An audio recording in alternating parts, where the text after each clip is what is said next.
Assalamualaikum warahmatullahi wabarakatuh. Salam hormat bagi pendengar setia. Terima kasih sudah selalu mendengarkan konten dari Ruang Kehidupan.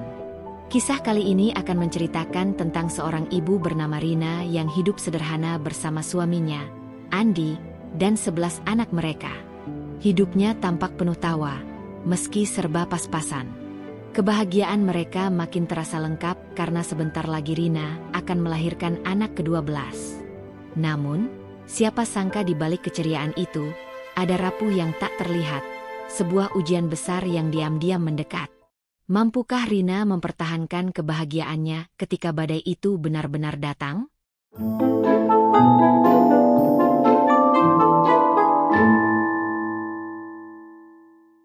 Rina tidak pernah mengira hidupnya yang sederhana bisa begitu membahagiakan. Rumah kecil mereka di pinggiran kota selalu dipenuhi suara tawa. Dinding papan yang catnya mulai mengelupas tidak pernah menjadi penghalang untuk kebahagiaan keluarga ini. Suaminya, Andi, bekerja sebagai sopir angkutan desa. Gajinya tidak besar, tapi cukup untuk makan, bayar listrik, dan sedikit menabung. Rina, seorang ibu rumah tangga yang kini tengah hamil anak ke-12, selalu sibuk dengan rutinitasnya. Setiap pagi ia sudah berdiri di dapur sebelum matahari terbit. Tangan kanannya mengaduk bubur untuk si bungsu yang masih berusia 1 tahun. Sementara tangan kirinya sibuk menyiapkan bekal sekolah anak-anak yang lebih besar. Suasana rumah seperti pasar kecil. Ada yang berteriak mencari seragam, ada yang berebut sandal, ada pula yang masih merengek minta susu. Namun bagi Rina, itu semua adalah musik indah yang setiap hari menemaninya. Andi sering berkata, meski hidup kita sederhana, kita kaya dengan anak-anak. Kalimat itu melekat di hati Rina. Ia percaya bahwa rezeki akan datang seiring banyaknya anak. Bagi Rina, anak-anak adalah kebanggaan sekaligus alasan untuk bertahan, meski kadang rasa lelah membuat tubuhnya nyaris tumbang. Anak-anak Rina berjumlah 11, dengan jarak usia yang cukup jauh. Anak sulung, Denny, sudah berusia 18 tahun dan sebentar lagi lulus SMA. Ia sering membantu ibunya menjaga adik-adik saat Rina terlalu sibuk. Sementara anak kedua, Rani, 16 tahun, pandai memasak dan kerap menggantikan ibunya di dapur. Anak-anak lainnya memiliki peran masing-masing dalam keluarga. Ada yang rajin menyapu, ada yang pandai menghibur adik-adik, ada juga yang tugasnya hanya membuat rumah semakin ramai dengan tangis atau tawa. Meski hidup mereka tidak mewah, keluarga ini selalu punya cara untuk bahagia. Malam hari biasanya menjadi momen paling indah. Setelah makan bersama di ruang tengah yang sempit, mereka duduk melingkar. Andi sering bercerita tentang pengalaman mengemudi angkot, penumpang yang pelit bayar, anak sekolah yang suka bercanda, atau orang tua yang selalu memberi nasihat tanpa diminta. Anak-anak tertawa mendengar cerita itu. Kalau aku besar, aku mau jadi sopir juga, Bei, kata si Andi kecil, anak ke-7, sambil tertawa. Andi langsung menepuk kepala anaknya pelan. Tidak, nak, kau harus sekolah tinggi. Jadi orang pintar, biar bisa bikin hidup kita lebih baik. Ucapan itu membuat Rina terharu. Meski penghasilan Andi tidak seberapa, ia selalu memikirkan masa depan anak-anak. Rina tahu betul, suaminya ingin memberikan lebih, meski kadang yang mereka punya hanya cukup untuk makan hari itu saja. Hari demi hari, perut Rina semakin besar. Anak ke-12 yang ia kandung membuat tubuhnya lebih cepat lelah. Namun ia tetap berusaha tersenyum. Anak-anak sering mengelus perut ibunya, seakan ingin menyapa adik baru mereka. Adik ini pasti perempuan, ya Bu? Tanya Rani suatu sore. Rina tersenyum. Iya. Semoga, tapi laki-laki atau perempuan, kita tetap sayang. Mereka menanti dengan penuh harap. Bagi anak-anak, kelahiran adik baru selalu menjadi kebahagiaan. Meski jumlah mereka sudah banyak, setiap kelahiran selalu disambut dengan rasa syukur. Suatu malam, setelah semua anak tertidur, Rina duduk di beranda rumah. Udara dingin menusuk, tapi ia tak peduli. Andi duduk di sampingnya, merokok dengan wajah tenang. Bei, kau yakin kita bisa membesarkan 12 anak? Tanya Rina pelan. Ada sedikit kekhawatiran dalam nada suaranya. Andi menghembuskan asap rokoknya, lalu menatap istrinya. Aku yakin, Rin. Rezeki anak itu sudah diatur. Yang penting kita tetap bersama. Aku kerja keras, kau urus rumah, insya Allah semua cukup. Jawaban itu membuat Rina merasa lega. Baginya, Andi adalah sandaran utama. Selama ada suaminya, ia yakin semua bisa dilalui. Meski ada kekurangan, ia tidak pernah merasa sendirian. Namun di balik semua kebahagiaan itu, ada rapuh yang tak disadari. Hidup mereka bergantung pada satu hal, kebersamaan. Jika kebersamaan itu runtuh, semuanya bisa hancur. Tetangga sering heran melihat keluarga besar ini tetap harmonis. Ada yang berbisik-bisik, Rina hebat, bisa mengurus 11 anak. Sebentar lagi 12. Ada juga yang iri dengan tawa anak-anak yang selalu terdengar dari rumah mereka. Bagi Rina, komentar orang bukan masalah. Yang penting ia bahagia bersama suaminya dan anak-anak. Pagi-pagi sekali, biasanya Andi sudah berangkat kerja. Anak-anak melambai dari depan pintu sambil berteriak, "Hati-hati, Bey." Andi akan mengangkat tangannya, tersenyum, lalu menghilang di balik tikungan jalan kecil kampung itu. Rina selalu menunggu suaminya pulang. Ketika terdengar suara klakson angkotnya, anak-anak berhamburan keluar. Andi membawa buah tangan kecil, kadang gorengan, kadang permen, kadang hanya senyum lelah. Tapi bagi keluarga itu lebih dari cukup. Hari-hari mereka penuh dengan keceriaan kecil yang membuat hidup terasa indah. Namun, seperti langit yang tiba-tiba mendung, kebahagiaan itu ternyata rapuh. Rina tidak pernah menduga, senyum Andi, cerita malam hari, dan janji untuk selalu bersama hanyalah sementara. Di balik kebahagiaan yang tampak kokoh, sudah ada retakan yang pelan-pelan membesar. Retakan itu masih tersembunyi, tapi sebentar lagi akan mengubah hidup Rina dan anak-anaknya selamanya. Hari itu sama seperti hari-hari biasanya. Rina sedang menyiapkan sarapan untuk anak-anaknya. Perutnya yang semakin besar membuat ia sering berhenti sejenak untuk menarik napas panjang. Tapi semangatnya tidak pernah padam. Andi, seperti biasa, duduk di ruang depan, merapikan bajunya sebelum berangkat kerja. "Bey, jangan lupa pulang agak cepat, ya. Denny ada rapat sekolah sore ini. Aku butuh kau jagain adik-adik sebentar," pinta Rina sambil menuang teh ke gelas. Andi hanya mengangguk. "Iya, nanti aku usahakan." Jawaban itu terdengar biasa. Tidak ada tanda-tanda aneh, tidak ada kata pamit yang berbeda dari biasanya. Andi keluar rumah, menyalakan angkotnya, dan pergi seperti hari-hari sebelumnya. Anak-anak melambaikan tangan, Rina tersenyum.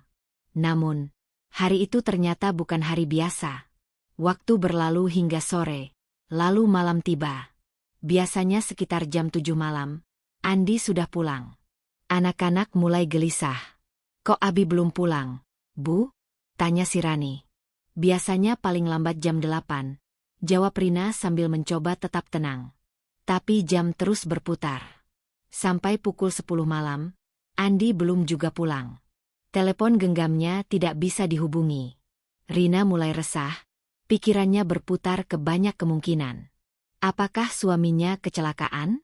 Apakah angkotnya mogok? Atau ada masalah di jalan? Malam itu Rina tidak bisa tidur. Ia duduk di ruang depan, menunggu suara klakson angkot yang biasanya menjadi tanda kepulangan Andi. Anak-anak yang lebih kecil sudah tertidur, tapi beberapa yang besar ikut menunggu. Namun hingga fajar tiba, Andi tidak kunjung datang. Keesokan harinya, Rina mencoba mencari tahu. Ia bertanya kepada teman-teman Andi sesama sopir. Tapi jawaban mereka semua sama, tidak tahu. Mereka terakhir melihat Andi sore hari. Setelah itu ia menghilang. Hari kedua tanpa kabar. Rina mulai panik. Ia mendatangi terminal kecil tempat Andi biasa menunggu penumpang. Tapi angkot Andi juga tidak ada. Tidak ada jejak. Hari ketiga, barulah Rina menemukan secari kertas kecil yang ditinggalkan di dalam lemari baju. Tulisannya terburu-buru, hanya berisi beberapa kalimat. Rin, maafkan aku. Aku tidak sanggup lagi. Jangan cari aku. Tolong jaga anak-anak. Dada Rina serasa ditusuk. Tangannya gemetar membaca tulisan itu. Air matanya jatuh tanpa bisa ditahan. Ia menutup mulutnya agar tangisnya tidak terdengar anak-anak, tapi tubuhnya bergetar hebat. Rina tidak mengerti. Bagaimana mungkin suaminya pergi begitu saja, tanpa penjelasan, tanpa pamit, meninggalkan dirinya yang sedang hamil besar dan 11 anak yang masih membutuhkan sosok ayah? Hari itu, dunia Rina runtuh. Ia merasa seperti kehilangan udara. Ia ingin berteriak, ingin marah, tapi suaranya tertahan di tenggorokan. Anak-anak segera sadar ada yang tidak beres. Denny, anak sulung, menemukan ibunya duduk di pojok kamar sambil memeluk surat kecil itu. "Ibu, Abi mana?" tanya Denny dengan suara bergetar. Rina tidak sanggup menjawab. Ia hanya memeluk anaknya erat-erat. "Maafkan ibu, nak. Abi, pergi." Anak-anak yang lain mulai bertanya-tanya. Si kecil menangis mencari ayahnya. Rani berusaha menenangkan adik-adiknya, meski wajahnya sendiri pucat dan matanya sembab. Hari-hari berikutnya menjadi masa paling berat dalam hidup Rina. Ia bangun setiap pagi dengan perasaan kosong. Rumah yang dulu dipenuhi tawa kini terasa hampa. Tidak ada lagi suara Andi yang bercerita. Tidak ada lagi sosok ayah yang disambut anak-anak sepulang kerja. Beban hidup tiba-tiba jatuh semua ke pundak Rina. Ia harus mengurus 11 anak dengan segala kebutuhannya, sambil menjaga kandungannya yang semakin besar. Ia harus memastikan ada makanan di meja, anak-anak berangkat sekolah, rumah tetap terurus, dan bayi dalam perutnya tetap sehat. Tetangga melihat perubahan itu. Mereka tahu Andi pergi meninggalkan rumah. Beberapa mencoba membantu. Ada yang memberi sebungkus beras, ada yang mengantarkan sayur, ada yang mengajak bicara agar Rina tidak terlalu larut dalam kesedihan. Tapi bantuan itu hanya sedikit dan tidak cukup untuk menutupi kekosongan yang besar.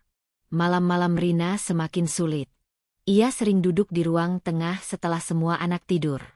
Pikirannya kacau. Ia merasa marah, kecewa, dan putus asa sekaligus. Ia ingin menyalahkan Andi, tapi di sisi lain ia merasa takut menghadapi masa depan tanpa suaminya. "Bagaimana aku bisa membesarkan 11 anak dan satu lagi yang sebentar lagi lahir?"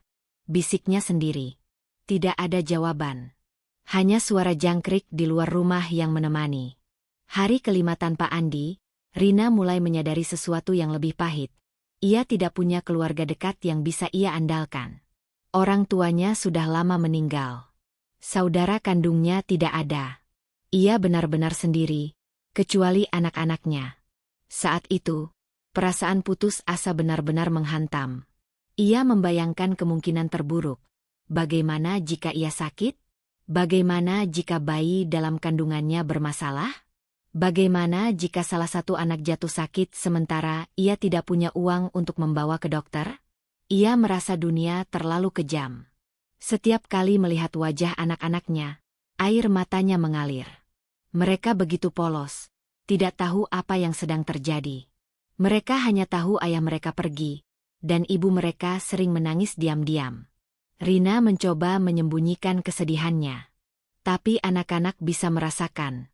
Si kecil mulai sering rewel, si tengah sering murung, dan yang besar berusaha keras membantu agar ibunya tidak semakin terbebani. "Bu, aku bisa kerja setelah lulus sekolah," kata Denny suatu malam. "Aku tidak usah kuliah, yang penting bisa bantu ibu." Rina terdiam, lalu menangis sambil memeluk anak sulungnya. Ia tahu Denny masih punya mimpi, tapi keadaan membuat anaknya harus berpikir lebih dewasa dari usianya. Perasaan itu menghantui Rina setiap hari, antara ingin menyerah dan ingin bertahan. Ia tidak tahu harus memilih jalan yang mana. Yang ia tahu, setiap kali melihat 11 pasang mata anak-anaknya, ada suara kecil di dalam dirinya yang berkata, "Aku tidak boleh kalah." Namun, suara kecil itu sering tenggelam oleh rasa lelah dan putus asa. Hari-hari terasa panjang. Malam terasa gelap. Dan Rina semakin sadar, hidupnya sudah berubah selamanya. Hari-hari setelah kepergian Andi menjadi mimpi buruk yang tak kunjung selesai. Setiap pagi Rina harus bangun lebih cepat dari biasanya. Jika dulu ia masih bisa berbagi tugas dengan suaminya, kini semua pekerjaan jatuh di tangannya seorang diri. Ia harus menyiapkan sarapan untuk 11 anak, mencuci pakaian yang menumpuk, menyapu rumah yang selalu berantakan, sekaligus menjaga kandungan yang semakin besar.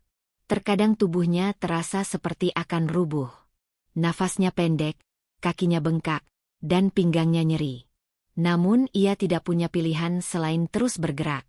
Denny, anak sulung, sering berusaha membantu. Ia bangun lebih pagi, menimba air, lalu menyapu halaman. Rani mengambil alih sebagian pekerjaan dapur. Tapi tetap saja, kebutuhan rumah tangga sebesar itu terlalu berat jika hanya ditopang seorang ibu dan beberapa anak yang masih remaja. "Bu, biar aku saja yang cuci piring," kata Rani sambil menyingkirkan tangan ibunya yang gemetar. Rina tersenyum lemah. "Terima kasih, Nak. Tapi jangan sampai telat ke sekolah." "Tidak apa-apa, Bu. Aku kuat." Mendengar ucapan itu, hati Rina serasa diremas. Ia bangga sekaligus sedih. Anak-anaknya begitu cepat dewasa karena keadaan memaksa. Sejak Andi pergi, suasana rumah berubah. Dulu selalu ramai dengan canda, kini sering dipenuhi tangis dan keheningan. Anak-anak yang kecil sering menangis mencari ayahnya. "Abi mana, Bu?" tanya si bungsu yang baru berusia 1 tahun sambil terus menunjuk ke pintu. Rina hanya bisa memeluk erat sambil berbohong kecil. "Abi kerja jauh, Nak. Abi titip salam untukmu." Setiap kali berkata begitu, air mata Rina menetes tanpa bisa ditahan. Ia tidak sanggup mengatakan kebenaran bahwa ayah mereka sudah memilih pergi. Di luar, tetangga melihat kondisi Rina. Ada yang datang membawa sayur, ada yang sekadar menemani mengobrol agar ia tidak merasa sendirian. Namun mereka juga punya keterbatasan. Sebagian besar tetangga hidup pas-pasan. Mereka bisa memberi dukungan moral, tapi tidak bisa selalu memberi bantuan materi. "Rin, sabar ya. Kalau ada apa-apa, bilang saja. Kami bantu sebisanya," kata Bu Siti, tetangga sebelah. Rina mengangguk, meski hatinya ingin berteriak. "Aku butuh lebih dari sekadar kata-kata. Aku butuh kepastian untuk masa depan anak-anakku." Malam-malam menjadi waktu yang paling berat. Setelah anak-anak tertidur, Rina duduk di ruang tengah dengan lampu redup. Pikiran buruk menghantui. Bagaimana ia bisa membayar biaya sekolah? Bagaimana jika anak-anak sakit? Bagaimana jika nanti ia melahirkan? Siapa yang akan membantunya? Kadang ia membayangkan hidupnya seperti berjalan di lorong panjang yang gelap, tanpa cahaya di ujungnya. Ia merasa terjebak di dalam kesepian yang begitu dalam. Pernah suatu malam, ia hampir tak kuasa menahan tangis. Ia memeluk perutnya yang membesar dan berbisik lirih. "Nak, maafkan ibu. Ibu tidak tahu harus bagaimana. Ibu takut sekali." Tangis itu pecah tanpa suara. Ia tidak ingin anak-anak mendengar. Tapi tubuhnya bergetar hebat, dan hatinya terasa kosong. Beban semakin berat ketika kebutuhan harian tidak bisa dipenuhi. Beras menipis, minyak habis, dan uang tabungan yang sedikit segera terkuras. Rina mencoba menghemat sekuat tenaga. Lauk seringkali hanya tempe goreng atau sayur bening sederhana. Kadang hanya nasi dengan garam dan sambal. Anak-anak protes, tapi tidak lama. Mereka cepat belajar untuk menerima keadaan. Denny berkata kepada adik-adiknya, "Jangan rewel. Kita harus bantu ibu. Makan apa saja, yang penting kita tetap kuat." Ucapan itu membuat Rina semakin tersayat. Ia tahu anak-anak mencoba menguatkan dirinya, padahal merekalah yang sebenarnya butuh perhatian dan kenyamanan. Hari-hari sekolah juga jadi tantangan tersendiri. Ada biaya SPP, seragam, buku, dan kebutuhan lain yang tidak bisa dihindari. Rina bingung. Ia tidak ingin anak-anak berhenti sekolah, tapi ia juga tidak tahu dari mana harus mencari uang. Pernah sekali, Rani pulang dengan wajah murung. "Bu, guru bilang besok harus bayar iuran. Kalau tidak, Aku tidak boleh ikut ujian. Rina terdiam. Ia tidak punya uang. Malam itu ia menangis diam-diam. Keesokan harinya, ia memberanikan diri meminjam pada tetangga, meski hatinya perih. Rin, aku hanya bisa kasih segini. Maaf ya, aku juga lagi susah, kata Bu Siti sambil menyerahkan beberapa lembar uang lusuh. Rina menerima dengan mata berkaca-kaca. Terima kasih, Bu. Semoga Allah balas kebaikanmu. Uang itu memang hanya sedikit, tapi cukup untuk menyelamatkan Rani dari rasa malu di sekolah. Namun di hati Rina, rasa bersalah terus menghantui. Ia merasa gagal sebagai ibu yang seharusnya bisa mencukupi kebutuhan anak-anaknya. Di tengah tekanan itu, kesehatan Rina mulai terganggu. Ia sering pusing, perutnya kencang, dan kakinya bengkak. Dokter pernah menyarankan agar ia banyak beristirahat. Tapi bagaimana mungkin? Jika ia beristirahat, siapa yang akan mengurus anak-anak dan rumah? Satu kali, Rina hampir pingsan ketika sedang mencuci pakaian. Untung Rani cepat melihat dan memapah ibunya masuk ke kamar. Bu, ibu harus istirahat. Jangan paksa diri, kata Rani dengan mata berkaca-kaca.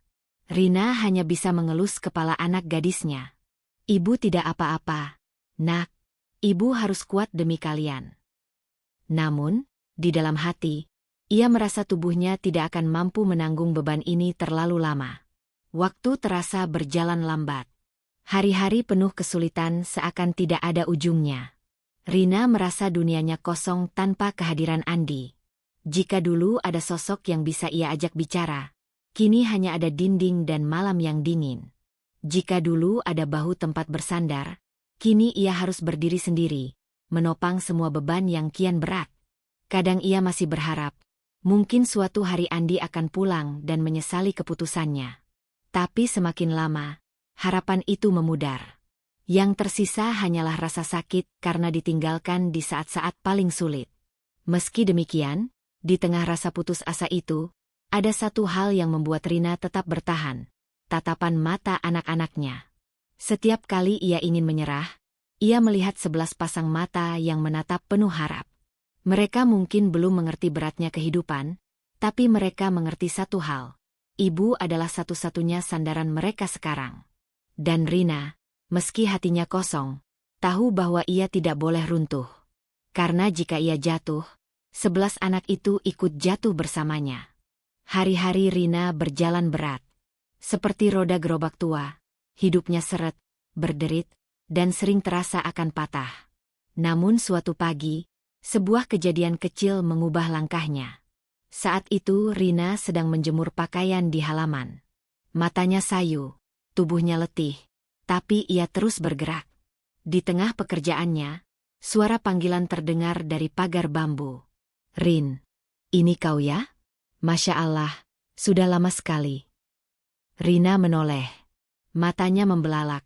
Wajahnya kaget bercampur bahagia. Di depan rumahnya berdiri seorang perempuan berkerudung biru dengan senyum lebar. Lina? Suara Rina bergetar. Iya, Rin. Ini aku, Lina. Astaga, kau masih di sini rupanya. Lina adalah teman lama Rina semasa sekolah dasar. Mereka dulu sering bermain bersama di sawah belakang kampung. Tapi setelah menikah, mereka jarang bertemu. Lina pindah ke kampung sebelah, menikah dengan seorang pedagang kecil, dan kabarnya hidup sederhana tapi cukup stabil. Rina buru-buru menghampiri. Mereka berpelukan erat, seperti melepas rindu bertahun-tahun. Aku dengar cerita dari orang-orang. Suamimu pergi, ya? Tanya Lina hati-hati. Mendengar itu, mata Rina basah. Ia hanya mengangguk pelan. Tidak sanggup bercerita banyak. Lina meremas tangan sahabat lamanya. Rin, kau tidak sendiri. Aku ada di sini. Jangan sungkan. Kita pernah main layangan sama-sama dulu. Masa sekarang tidak bisa saling bantu? Katanya sambil tersenyum. Kata-kata itu menembus hati Rina. Ia tidak menyangka, di saat dirinya merasa benar-benar sendirian, ada sosok lama yang kembali hadir. Sejak hari itu, Lina sering datang ke rumah Rina. Kadang ia membawa sedikit sayur. kadang sekadar menemani ngobrol sambil membantu menyapu. Ini ada sayur asem, Rin. Masih hangat. Aku masak kebanyakan, jadi kubawa ke sini, kata Lina suatu siang. Rina tahu itu bukan alasan. Lina memang sengaja berbagi. Hatinya tersentuh, tapi ia juga malu. Lin, aku sungkan sekali. Kau juga pasti butuh. Ah, jangan begitu. Kalau aku bisa bikin anak-anakmu kenyang meski cuma sebentar, itu sudah bikin aku bahagia, jawab Lina tegas. Kebaikan kecil itu membuat Rina merasa lebih ringan. Ia mulai percaya bahwa meski ditinggalkan suami, ia tidak benar-benar sendiri. Ada orang-orang yang peduli, meski mereka tidak bisa selalu hadir dengan uang atau barang, tapi cukup dengan hati yang tulus.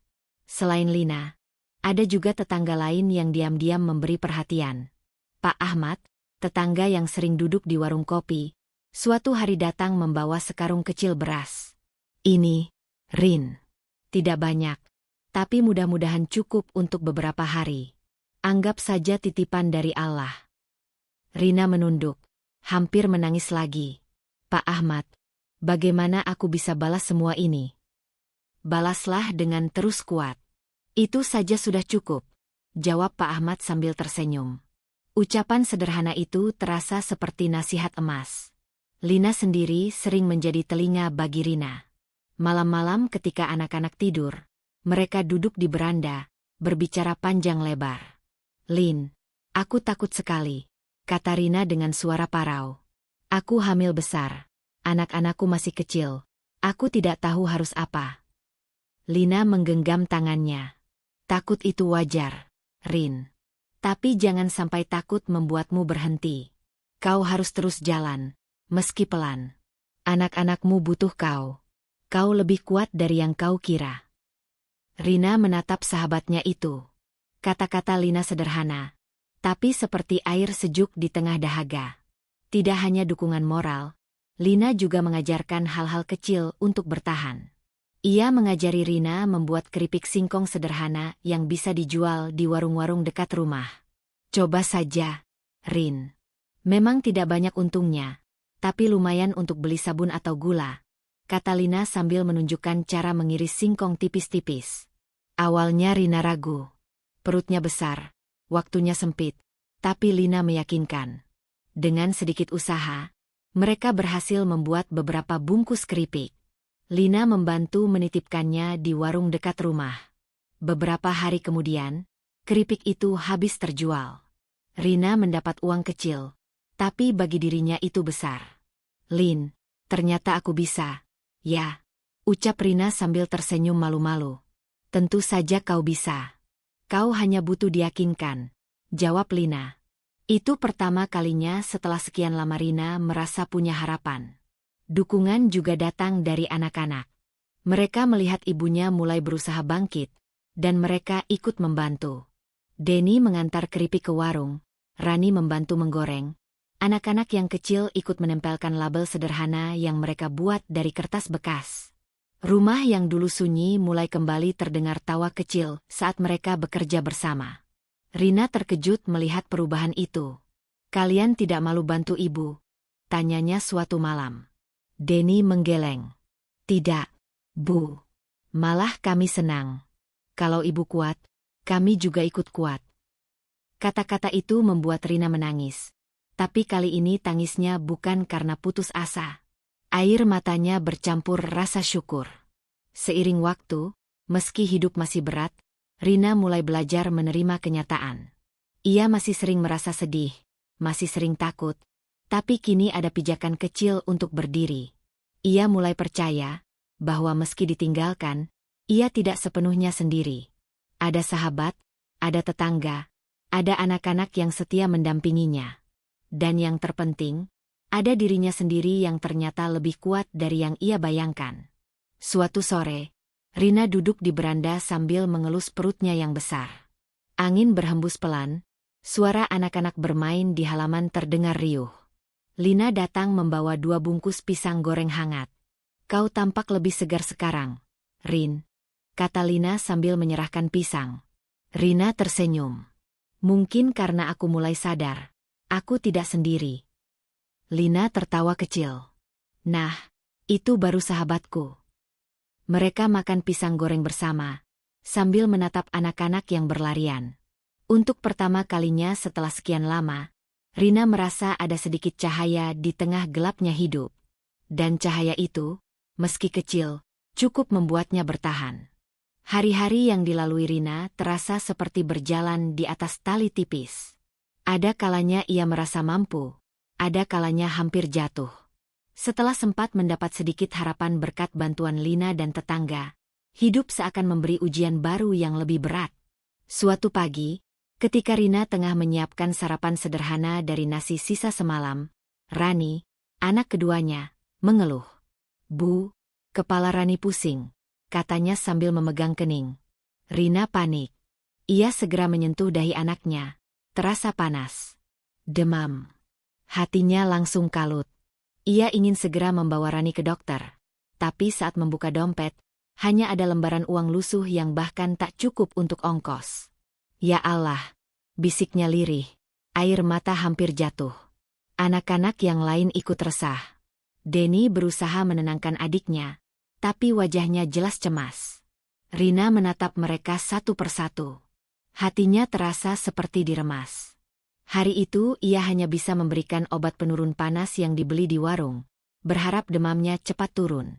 Ia mengompres kepala Rani dengan kain basah. Malamnya, ia tak bisa tidur. Duduk di sisi ranjang sambil mengipasi anaknya yang gelisah. Dalam hati ia menjerit, "Andi, kenapa kau tinggalkan kami di saat seperti ini? Kau tahu anak-anak butuh ayahnya." Amarah bercampur rasa sedih membuncah. Ia ingin berteriak, ingin menghentakkan kaki, tapi hanya bisa menangis dalam diam agar anak-anak tidak melihat. Belum reda sakit Rani, masalah lain muncul. Denny mendapat pemberitahuan dari sekolah bahwa ia harus membayar uang buku. Jumlahnya memang tidak besar, tapi bagi Rina, itu seperti gunung yang tak mungkin didaki. "Bu, kalau tidak dibayar," kata bu guru, "Denny tidak bisa ikut pelajaran besok," kata Denny lirih, takut menambah beban ibunya. Rina menggenggam bahu anaknya, menatap mata polos itu. "Nak, ibu akan usahakan. Jangan khawatir. Kau tetap harus sekolah." Namun setelah itu, Rina masuk ke kamar, menutup pintu, dan menangis sejadi-jadinya. Ia merasa terhimpit dari segala arah. Anak sakit, anak lain butuh biaya sekolah, perutnya semakin besar dengan bayi yang sebentar lagi lahir. Hari-hari berikutnya menjadi semakin berat. Anak bungsunya yang masih kecil sering rewel, menangis minta digendong, padahal tubuh Rina sendiri terasa lelah. Kadang ia harus menggendong sambil mengaduk wajan atau menjemur pakaian.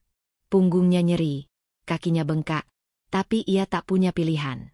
Satu malam, ketika semua anak sudah tidur, Rina duduk di beranda dengan wajah pucat. Hatinya penuh dengan suara-suara yang saling bertabrakan. "Kenapa aku harus menanggung semua ini sendiri? Apa salahku? Apa dosaku? Kenapa Andi begitu tega? Kenapa hidup sekeras ini?" Ia menggenggam perutnya yang besar. Air mata jatuh deras. Ada rasa marah yang begitu kuat, tapi juga rasa sedih yang tak terlukiskan. Kadang ia ingin menyerah, ingin lari, bahkan ingin berteriak pada Tuhan. Namun di balik itu, ada suara kecil lain yang berbisik lembut. "Bertahanlah, Rin. Demi anak-anakmu. Jangan jatuh sekarang." Pertarungan batin itu terus menggerogoti hari-harinya. Tetangga memang kadang membantu, tapi mereka juga punya hidup masing-masing. Tidak mungkin setiap saat Rina mengandalkan mereka. Kadang ia merasa bersalah menerima terlalu banyak. Pernah sekali Lina datang membawa sekantong sayur. Rina menolak dengan halus. "Lin, jangan terus-terusan begini. Aku takut merepotkanmu." Lina menatapnya serius. "Rin, persahabatan itu bukan soal hitung-hitungan. Aku ikhlas. Tapi kalau kau merasa sungkan, jadikan ini semangat untuk suatu hari bisa bangkit sendiri." Ucapan itu menenangkan, tapi rasa bersalah tetap ada. Satu sore, ketika Rina tengah menjemur keripik singkong yang ia buat, anak bungsunya menangis keras-keras. Rani masih demam ringan. Sementara Denny datang tergesa-gesa membawa kertas dari sekolah. Bu guru bilang kalau minggu depan ada iuran kegiatan sekolah. Kalau tidak bayar, Denny tidak bisa ikut, katanya dengan wajah khawatir. Rina berhenti, berdiri di tengah halaman dengan tubuh gemetar. Tangannya yang memegang jemuran tiba-tiba lemas. Ya Allah, hanya itu yang mampu keluar dari bibirnya. Di saat itu, ia merasa benar-benar hampir runtuh. Seolah semua masalah datang bersamaan tanpa henti. Malamnya, setelah anak-anak tidur, Rina kembali duduk sendirian. Lampu temaram membuat bayangan wajahnya terlihat lebih tua dari usianya. Ia teringat masa lalu, saat awal menikah, saat Andi pernah berjanji tidak akan pernah meninggalkan. Semua kenangan itu seperti pisau yang menancap di hati. Aku marah, Andi, sangat marah. Tapi aku juga rindu, bisiknya pelan. Air mata mengalir deras. Namun, meski hampir menyerah, ada hal-hal kecil yang membuatnya tetap bertahan. Seperti ketika Rani yang sakit tiba-tiba berkata, "Terima kasih, Bu, sudah jaga aku." Atau ketika Denny diam-diam menaruh uang receh hasil mengumpulkan botol bekas di meja makan. "Ibu, ini untuk bayar buku," kata Denny dengan polos. Hati Rina hancur sekaligus terangkat. Ia merasa sakit karena anak-anaknya harus ikut memikirkan beban orang dewasa. Tapi di sisi lain, ia bangga melihat mereka berusaha. Itulah yang membuatnya terus hidup, meski dengan langkah tertatih. Hari-hari berikutnya tetap penuh tantangan. Kadang ia berhasil menjual keripik lebih banyak, kadang dagangannya tidak laku sama sekali. Kadang anak-anak sehat, kadang ada yang sakit lagi. Namun, setiap kali hampir jatuh, Rina mencoba mengingat satu hal. Ia tidak boleh menyerah. Jika ia jatuh, anak-anaknya juga akan runtuh. Dan meski hatinya penuh luka, ia mulai belajar untuk menahan diri, mengatur emosi, dan menerima bahwa marah dan sedih hanyalah bagian dari perjalanan. Pada akhirnya, malam-malam panjang dengan air mata itu tidak membuatnya lemah. Justru perlahan menempa hatinya.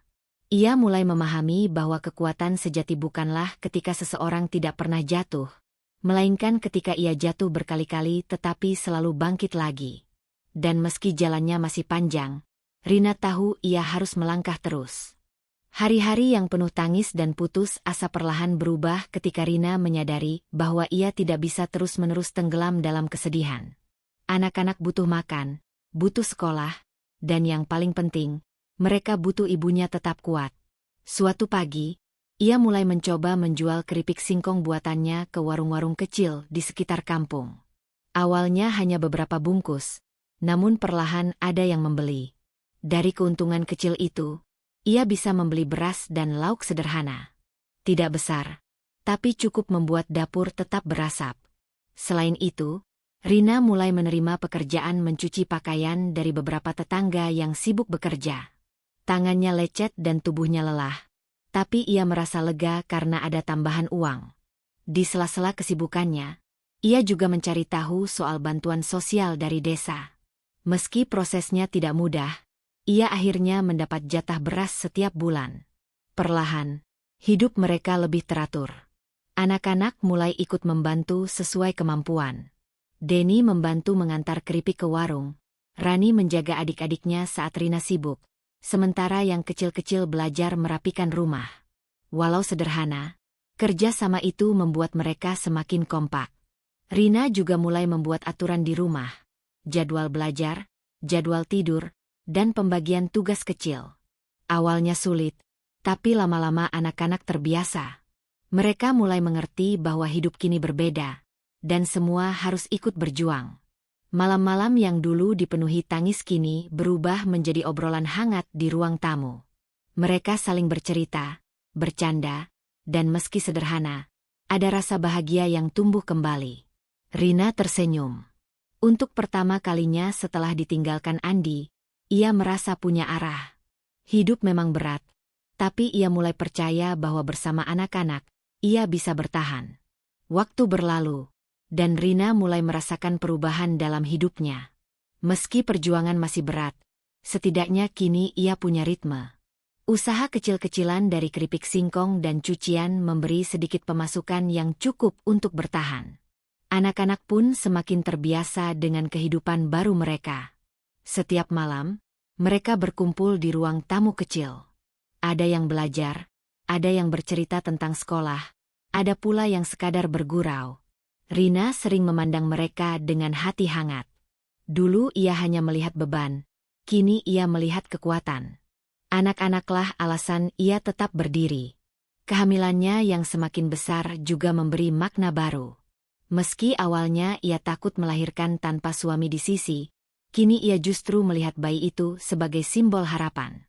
Anak ini akan jadi tanda bahwa hidup terus berjalan. Aku harus bertahan demi mereka semua, batinnya. Tetangga dan teman lama semakin sering datang memberi dukungan. Ada yang membantu menjualkan keripik, ada yang sekadar menghibur dengan cerita lucu. Bahkan Pak RT pernah berkata, "Rin, kamu ibu yang kuat. Jangan pernah merasa sendiri, kampung ini ada untukmu." Kata-kata sederhana itu membuat Rina merasa lebih dihargai. Rasa putus asa yang dulu menghantuinya mulai tergantikan dengan semangat baru. Ia belum kaya, belum benar-benar lepas dari kesulitan, tapi hatinya lebih ringan. Ia percaya bahwa perlahan masa depan anak-anak bisa lebih cerah. Di wajah Rina, kini ada senyum yang tulus. Senyum seorang ibu yang menemukan kembali harapan setelah diterpa badai. Suatu sore, ketika Rina tengah menjemur pakaian, sebuah suara yang tak asing terdengar. Andi berdiri di depan rumah, wajahnya kusut dan penuh penyesalan. "Rin, maafkan aku. Aku ingin anak-anak kembali padaku," katanya lirih. Jantung Rina berdegup kencang. Namun berbeda dengan dulu, kali ini ia berdiri tegak. "Anak-anak bukan barang titipan, Andi. Mereka butuh kasih sayang, bukan janji kosong. Kami baik-baik saja tanpamu." Anak-anak berdiri di belakang Rina, memandang ayah mereka dengan mata tegas. Ada kebanggaan dalam tatapan mereka, bangga pada ibu yang tidak lagi goyah. Andi pergi dengan langkah gontai. Beberapa hari kemudian, Rina mendapat kabar tak terduga. Pabrik kecil di kota menawarkan pekerjaan tetap padanya setelah melihat ketekunan menjual keripik. Bagi Rina, itu bukan sekadar pekerjaan, melainkan pintu menuju kehidupan baru. Ia tersenyum, memandang anak-anaknya. Akhirnya, mereka menemukan kebahagiaan tanpa harus bergantung pada siapapun.